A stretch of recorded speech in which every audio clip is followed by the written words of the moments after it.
Hello, I'm pretty tired today, but I wanted to make this video because yesterday, so it's the 13th of January 2024, but yesterday, my dog's in my room, but yesterday on the 12th of January, girl, she's been completely quiet and I start filming and she starts barking.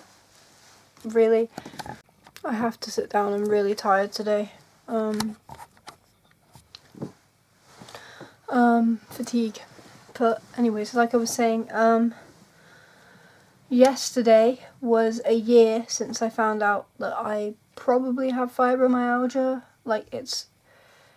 He basically said, the doctor I went to, the rheumatologist, said on this day a year ago, it's already been a year, oh my god, a year ago, he said, in keeping with fibromyalgia, and then he sent me a letter later on, but with like all the details and stuff, but he said on this day a year ago, because it came up in my memories of the leaflet I got given, a year ago today, I found out about fibromyalgia, because a year ago I was going to the doctor thinking I'd developed arthritis, and the reason why I went to the rheumatologist in the first place was because my, what's it called, into a C, I think it's CS levels were like heightened. I can't remember all the details now, but basically something to do with like inflammation was heightened, and so they thought maybe it was like a rheumatoid arthritis, and so I got sent to a rheumatologist, and I found out a year ago today that actually you don't have arthritis, you have fibromyalgia, probably. Now the annoying part about that is the probably, because it's been causing me a bit of issues in my life this last year with the whole probably fibromyalgia, because it's not definite, because doctors don't tend to like to stick the definite label on you, and it's really frustrating because like, oh, it's probably this, like, some people might disagree with me, but in my opinion that's not really good enough, like, to just go, probably, you know what I mean? That's like, in my opinion, that they should maybe keep looking if they're not sure, but I get that fibro is a hard thing to diagnose, and to be honest, when I read the leaflet, I had every single symptom in the bloody leaflet. I'm not even kidding you. I could have done a fucking bingo card for it. Like, it was ridiculous. I had basically every symptom in the book, which is fun. But yeah, I get a lot of symptoms. I feel rubbish all the time. And oh yeah, for those of you new here, I have cerebral palsy as well. And I was actually doing some research today. Sorry, my dog, if you wonder what I'm doing, my dog wants to cuddle. But I was doing some research today, and I also got told I have kyphoscoliosis, which might be why my backache is so bad. I always have backache. I have like chronic backache, and part of me is a bit like, okay, when I was 15, actually, I'm related, but when I was 15, well, kind of, when I was 15, a physiotherapist felt my spine and said he could feel a slight curve, right? Then I go to the doctor at, I can't remember what they said at 17 about my spine, but I go to the doctor at, how old was I a year ago? 20, it took me a second.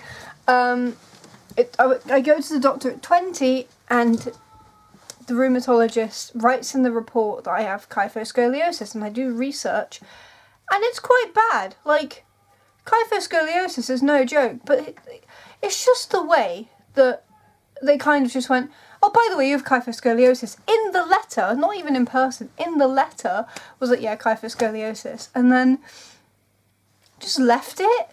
And the whole thing of like, I've had this like partial diagnosis of fibro for a year, and they referred me to physiotherapy. I was apparently on a waiting list I didn't even know about, went to physiotherapy twice, and they kind of washed their hands of me, and I'm a bit like, the advice I've been given since being told I have fibro is basically sort it out yourself in the best terms. Not in that exact wording, but that's basically what they're implying.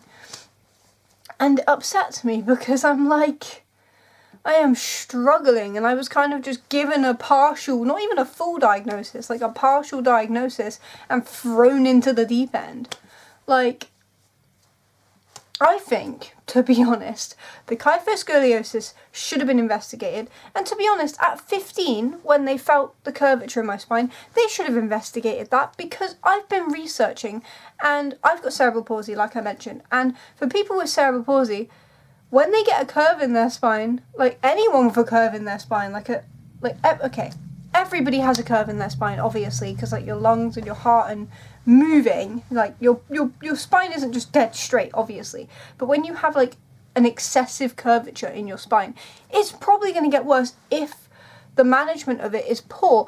And from all the research I've been doing, cerebral palsy, if managed poor, and fibromyalgia, if managed poorly, kyphoscoliosis, if managed poorly, and from my own experience with my cerebral palsy, which I've had literally since the womb, and was diagnosed at 2 weeks old, maybe 3 weeks old, I think it was 2 weeks old. I've been diagnosed since basically a newborn, and they cared when I was a child, and then when I was a teenager, it kind of feels like they went, that's kind of what it feels like. And like, with physiotherapists just blowing me off every 5 seconds, like, it's not fair, to be honest. Like, I get that I have to take accountability for my own health, but at the same time, when somebody's asking for help and they're being spun in a circle, it's not very fair either. And this video wasn't supposed to be a rant video, but do you know what I've realised? After a year of this partial in-keeping fibro label that isn't really my label because they won't properly diagnose me, I'm fed up. Like, a year with fibromyalgia, to be honest, isn't really something I'm celebrating at all. If anything, it's something I'm dreading, because if year one was like this, Jesus Christ, you know? And like, thinking about it, I've been getting fibro symptoms, and I'm doing quotation marks because, again, like I said, it's in keeping, and I don't actually know when it all started, and to be honest, they don't really give you like I said, a diagnosis. They just say in keeping with. But then the frustrating thing is, I was supposed to see an occupational therapist, and they blew me off because they were like, yeah, no, we can't take this referral because I don't deal with fibromyalgia. Okay, hold on, you don't deal with fibromyalgia, but you won't give me the label, but also I'm getting the restrictions of the label. How the hell does that work? Because I get really bad fatigue. And yes, I've got cerebral palsy, so I'm going to get fatigued anyways, but it has been insane. And it just feels like the older I get, I just get more pain and more tired, and it's scary. I'm 21 and I'm struggling to get out of bed and wake up. And I'm like, what the fuck is 40 going to be like? What's 30 going to be like? I'm 21, 22 this year, and I'm literally struggling to wake up and get out of bed, and I'm in constant pain. I've been in pain my whole life, okay? It's not some sob story, like, cerebral palsy causes pain. But my God, the chronic pain, my back is always in pieces. And it just gets worse. Like, it's just upsetting. I'm 21. And yes, I'm grateful for the things I do have. I'm grateful I can walk by myself, I can feed myself, I can clothe myself. Well, I can in theory, but a lot of the time I'm just sleeping in a bed because I'm so fatigued and so in pain and so tired. But in theory I can, yeah, even when I'm stiff I can dress myself in theory.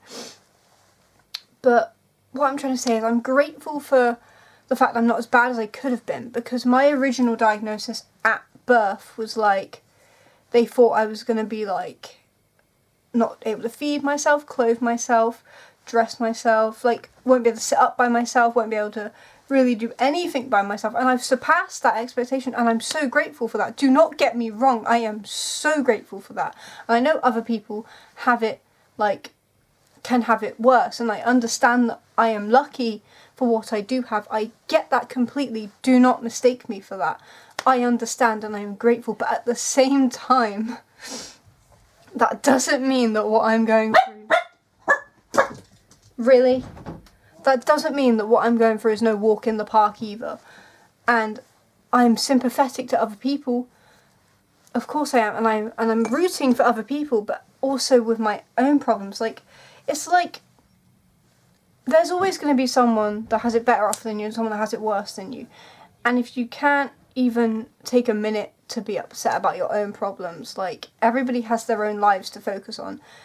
And I've been listening to a podcast recently, the Psy Guys, and something they did say that was really interesting was you are the centre of your own universe. And what they mean by that is your life experience is your own. You're the one that's going through life for you. So yes, you can sympathise with other people and be empathetic with other people, but you're the centre of your own universe. And that sounds really self-centred, but what they mean by that is that in terms of your universe, your life, you're the centre of it, and you've got to think about you as well. They're not saying be a massive asshole and, like, fuck everybody else. They're just saying that you're important too, and I think that's a good thing to say. But what I'm trying to say is it's been a year since I got told I probably have fibro, and in that year previous, it has been not fun. Like, even before, when I thought I just had arthritis, I was in so much pain, and I literally thought to myself, I can't imagine myself in any more pain. And then we get to a year later and I'm in way more pain, and I'm just like, Jesus Christ, is this going to be my life? Just going, I can't imagine myself in any more pain. Oh, I'm in more pain.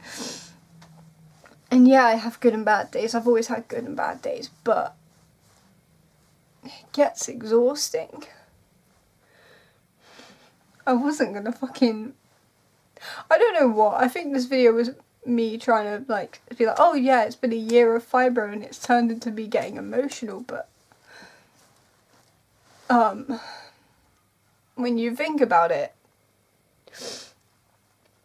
this year is not really something, like, celebratory, like a year of something. Having a chronic condition is not something to be like, yay! It's like me going, oh, this is my technically going to be 22nd year of cerebral palsy. Like, it's just weird, you know, to be like, yay, I have cerebral palsy. Like, it's kind of like that. Like, it's like going, yay, I have fibro is the same as going, yay, I have cerebral palsy. Or, like, do you get what I mean? Like, it's not something that I'm, like, celebrating. I guess the thing I can celebrate is the fact that I'm still... Hello, dog. Sorry, my dog keeps distracting me. I'm still trying. It sounds depressing, but I've been so depressed for a multitude of reasons. But one of the things that gets me down is the fact that, like I said, every year just gets harder and harder and harder and harder and harder and harder and harder and harder, and I'm just like, no, stop. I can't. But at the same time, I'm grateful for where I am, but also I'm exhausted, and I think that's okay. I'm entitled to my feelings just as anybody else is entitled to their feelings, and this is my own experience and perspective, and yes, it's important to try and stay positive and keep going, but also life can throw you curveballs, and you're okay to process that and be upset about that. And you know what? I'd be a liar if I sat in front of this camera and said that I'm happy, because I'm not. And I think this year is the year of trying to focus on myself. I mean, last year was crazy health-wise for me. I've always had issues, but last year was insane health-wise. Yeah.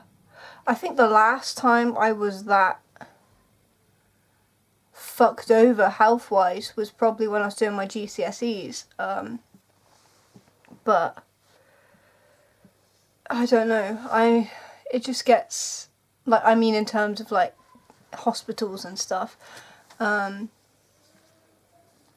But yeah,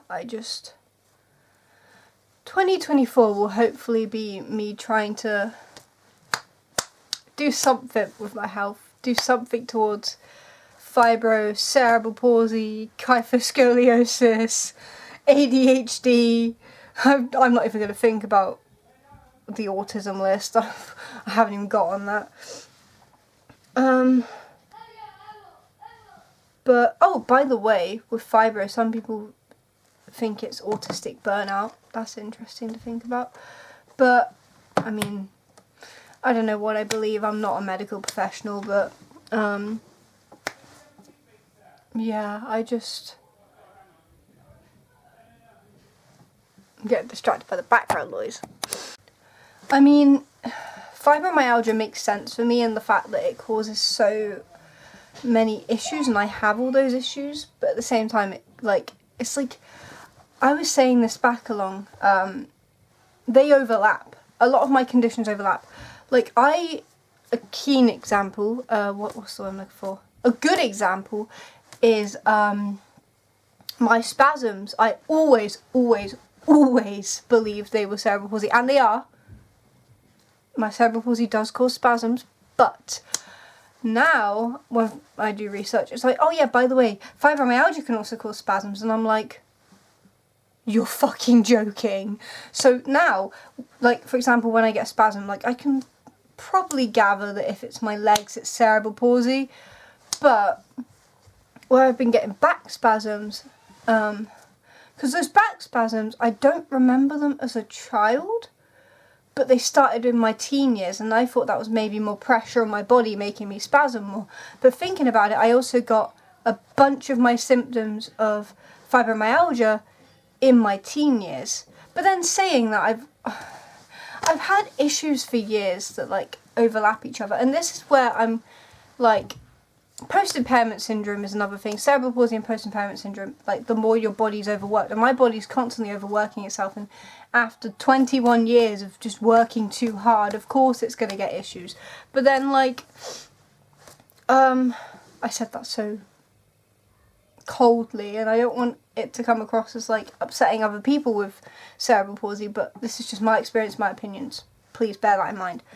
But for me, it's like my body's so overworked, and I know everybody with cerebral palsy, their body overworks them too, because that's the whole point. Your body's overworking itself with the muscles and stuff and sending wrong signals. But what I'm trying to say is that they tend to all overlap each other, and it's exhausting. I'm just like, honestly, it gets to a point where I'm just like, what next? What next? What next? Just hit me with it. What next, you know? I don't know. But yeah. I am so fatigued, and I am in horrible pain with my back, so I'm probably gonna get changed out of this cool outfit in a minute, because I do like this outfit, but I'm probably gonna get changed and get comfy in a minute because I am tired. But I just wanted to make a video to be like, it's been a year since I was diagnosed with fibro, and it turned from that into me just getting upset, because honestly, I'm tired. Can't put it any other way, I'm tired. But hopefully 2024 will be the year that I can get something sorted. One good thing is what I'm hoping for, health-wise and condition-wise. One good thing. But yeah, thank you guys for watching. Please follow at Madalada Munden -2. Haven't done anything yet on it, but hopefully I will at some point. I appreciate the kindness and support, and I'm wishing you guys all the best. Yeah, see you guys next time, and thank you. Goodbye.